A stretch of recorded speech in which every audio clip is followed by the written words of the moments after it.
Hello বন্ধুরা, আসসালামু আলাইকুম। বন্ধুরা কেমন আছেন? আশা করি ভালো আছেন। আমি আল্লাহর মতো ভালো আছি। তো বন্ধুরা আজকে জাটকা মাছ ফ্রাই করব, আরও দুইটা রেসিপি দেখাবো বন্ধুরা।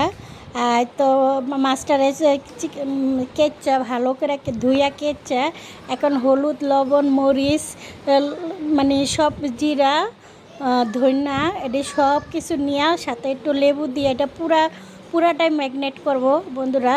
এটারে ম্যাগনেট করে, আর এটা যেহেতু আমি কেঁচা কেঁচা দিছি তাই এটার ভিতরে, আর এইটা ছোট্ট একটা মাছের ভিতরে ডিম হয়ে গেছে।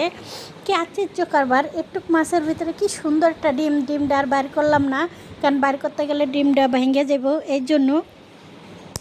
আর বন্ধুরা তো এটারে ভালো করে এটার ভিতরে ঢুকাইতেছি, হলুদ, লবণ, মরিচ সব কিছু এখানে ঢুকাইতেছি।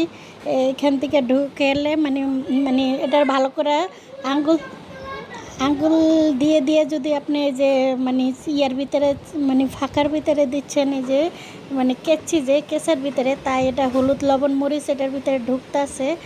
আর এই তো আমি একটু পর পর ভালো করে এটারে খালি মানে ইয়ার ভিতরে এটারে খালি চেপায় যে মাছটারে মানে ম্যাগনেট করতেছে, যেন এটার ভিতরে হলুদ, মরিচ সবটাই মাছটার ভিতরে যে ঢোকে। আর এই তো বন্ধুরা আমার এটা কমপ্লিট শেষ।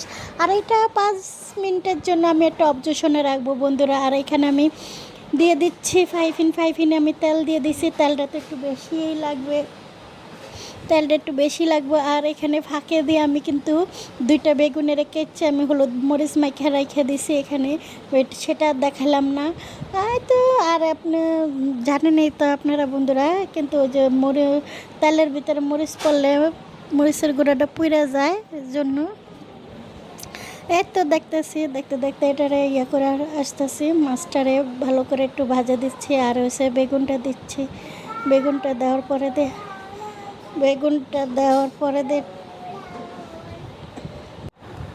এই তো বন্ধুরা বেগুনটারে ভালো করে যে বেগুনটা একটার পর একটা বেগুনটা দিচ্ছি, দেওয়ার পরে বেগুনটা পুরা বেগুনটারে মানে যেহেতু মাছটা দেওয়ার পর পুরা 5 মিনিটটা ফাঁকা ছিল, তাই ওই ফাঁকে দিয়ে আমি বেগুনটা দিয়ে দিচ্ছি বন্ধুরা। আর এটা ভালো করে যেভাবে আপনার তেলের গরম, তাই আমার মাছটা এক সাইডে একটু কালার হয়ে গেছে, লাগেছে যেহেতু আমি মরিচ দিছি, যার কারণে একটু কালারটা ডিসকালার হয়ে গেছে। আর এটা তো হওয়ার কথাই, মরিচের গুঁড়া থাকলে তো এটা হবেই, এটা কোনো না, ফ্যাট না, কারণ কড়া ভাজতে গেলে এরকমই হবে। আর আমি এখানে দিয়ে দিচ্ছি এখন বেগুনটি উল্টে পাল্টে দিচ্ছি। আর বেগুনটি এতটা মজা হয়েছে, বেগুন ভাজাটা খুবই স্বাদ হয়েছে। ইলিশ মাছ ফাঁসে, ইলিশ মাছের তেল, সাথে ইলিশ মাছ ভাজা, বড় না হোক ছোট, তো ইলিশ মাছ তো ইলিশ মাছ, ইলিশ মাছের তো কোনো কথা নাই।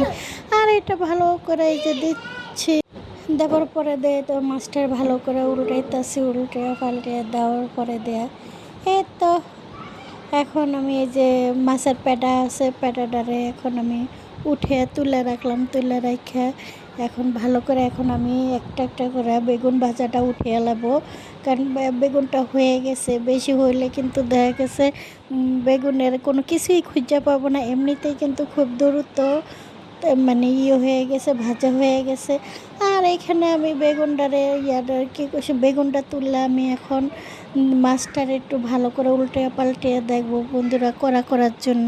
আর আমরা হাজব্যান্ডে তো এমনিতেই মাছ খেতে পারে না, কারণ উনি মাছ খেতে গেলে গলায় বাজে, যার কারণে আমি খুব কড়া করে এটা ভাজতে হবে, খুবই কড়া করে ভাজতে হবে, যেন এটার কাটাটাও হয়ে যায় আর কি, কাটা যেটা আছে সেটাও যেন নরম হয়ে যায়, মানে মচমচে হয়ে যায়। মচমচে হয়ে গেলে তো দেখছে কোনো কিসের কাটা কিসের কি সব মানে মাছে বোঝা যাচ্ছে। আর এটা এখানে ভালো করে আমি মাথা মুথা লেঞ্জা চেপে সবখানে আমি তো দিচ্ছি, মানে এটা যে ভালো করে যে হয় এই জন্য।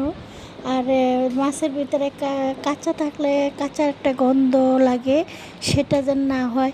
এই তো আমার মাছ ভাজাটা হয়ে গেছে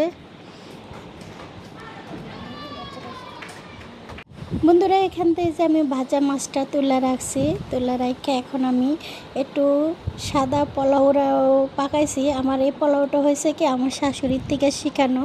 আমার শাশুড়ি কিন্তু খুব সুন্দর পোলাও রাঁধতে পারে, পোলাওটা হচ্ছে পানি পোলাও রাঁধতে পারে। আগে তো মানুষের চাল ভাজা নিতে পেঁয়াজের সাথে, আমি সেটা না, আগে পানি দিছি, তারপরে পেঁয়াজ, তেল, যা যা উপকরণ লাগে এটি সব দিছি। বলকানোর পরে এই যে চালটা দিছি, চালটা দেওয়ার পরে কিন্তু এই যে এরকম মানে একেবারে ঝরঝর আর এত সুন্দর মাশাল্লাহ আমার পোলাওটা হয়েছে, আমি নিজেও বুঝতে পারি না, কারণ অনেক সময় না আন্দাজ বোঝা যায় না।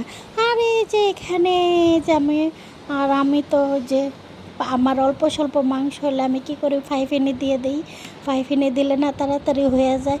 আর এই তো যেহেতু আমার হাজব্যান্ডটা অনেক দিন পর আসছে বাসায়, যার কারণে ওনার জন্য একটু আয়োজন। আর কারণ এই গরমের ভিতরে মাংস টাংস খেতে একদম ভালো লাগে না, যে গরম পড়তে আছে এই তো মানে অল্প স্বল্প, তার ভিতরে সবজি টবজি আছে, চিকেন আছে, এটি সবটাই করলাম না। আর এই তো যেহেতু উনি খাবে, তাই ওনার জন্য একটু আয়োজন। কেমন লাগছে বন্ধুরা কমেন্টে জানিয়ে দেন। কে কে স্বামীকে খাওয়াইতে পছন্দ করেন? আমি কিন্তু খুব পছন্দ করি, আমি কিন্তু অনেক পছন্দ করি। আমার হাজব্যান্ডটা যদি খায় না আমার কাছে খুব ভালো লাগে, কারণ কেন জানি ওনার খাবার মানে আছে না, কিছু কিছু বড় স্বামীকে খাওয়াইতে চায় না, কিন্তু না আমি ওটা না, আমি ওনাকে মানে খাওয়াইতে খুব পছন্দ করি। কারণ একটা স্বামীকে যদি একটা ওয়াইফের রান্না করে খাওয়ায় তাহলে এর চেয়ে খুশি আর কোনো কিছুই না। কারণ এই তো আমি একটু হালকা পাতলা যেত আমার রেসিপিটা। আর যে যেখান থেকে দেখছেন লাইক কমেন্ট শেয়ার করে দেন বন্ধুরা, আমার চ্যানেলটা সাবস্ক্রাইব করে দেন। আর হয়েছে আমার ভিডিওটা কেমন হয়েছে বন্ধুরা কমেন্টে জানিয়ে দেবেন। আর আমার বয়সটা তো খুবই বাজে, সেটা তো জানেনই, বাংলার বয়স, যে বয়সের কোনো আগামাতা নাই। আর তো আমার ফলোয়ার ভাইদেরকে আমার ধন্যবাদ রইল, কারণ আমি কিছুই করতে পারি না এখনও বন্ধুরা। ইনশাল্লাহ আমার 2000 সাবস্ক্রাইব হলে আমি অবশ্যই আশা আছে যেন উইশ করার জন্য। আর হচ্ছে ভালো লাগলে লাইক কমেন্ট শেয়ার করে দিন, আর বেশি বেশি সাপোর্ট করেন বন্ধুরা। আর এই তো আমি তো বাচ্চা নিয়ে আসে এই পর্যন্ত কতবার ডিস্টার্ব করছে বাচ্চা। আর ভুল তো সবারই হয়, যদি ভুল টুল করে থাকি তো ক্ষমা দৃষ্টিকে দেখেন। আর এই তো আমার আজকের এই যে ছোট্ট একটা ভিডিও বন্ধুরা কেমন হয়েছে সবাই দেখে নিয়ে তো আল্লাহ হাফেজ, আল্লাহ হাফেজ।